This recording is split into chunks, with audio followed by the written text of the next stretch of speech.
Hello mga kasuki! Another day, another vlog! Ito naman pala ang routine ko pagkatapos kong maligo.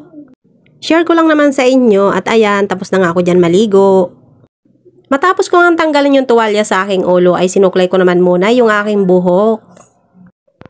Maiksi na nga pala yung buhok ko dahil pinabawasan ko nga lang ng konti. Pero hindi ako nagpunta ng parlor, yung bunso ko lang yung nagupit niyan. O diba nakatipid na. At ngayon naman ay maglalagay naman ako ng sunblock sa aking mukha.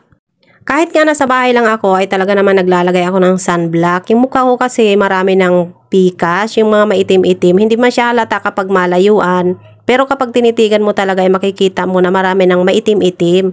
Nakuha ko kasi yan doon sa paglalagay ko ng mga redyog.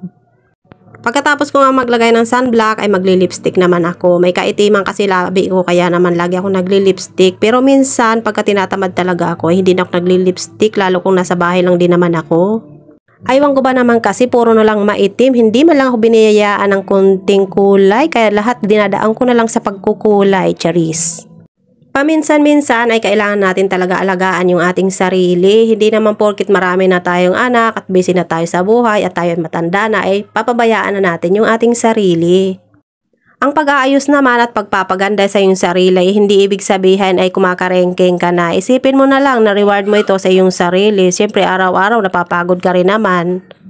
Meron talaga mga tao na kapag nakikita ka na lagi kang nag-aayos sa iyong sarili, lagi kang nagpapaganda, iniisip nila meron kang ibang pinapagandahan o diba ang pangit ng pag-iisip nila, marites lang talaga yung mga ganyang tao, charis.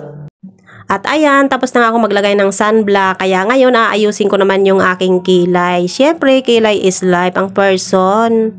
Naiinggit nga ako sa mga babaeng hindi na kailangan maglagay ng kilay dahil syempre makapal na yung kilay nila. Ewan ko ba naman kung bakit yung kilay ko ay napakanipis talaga.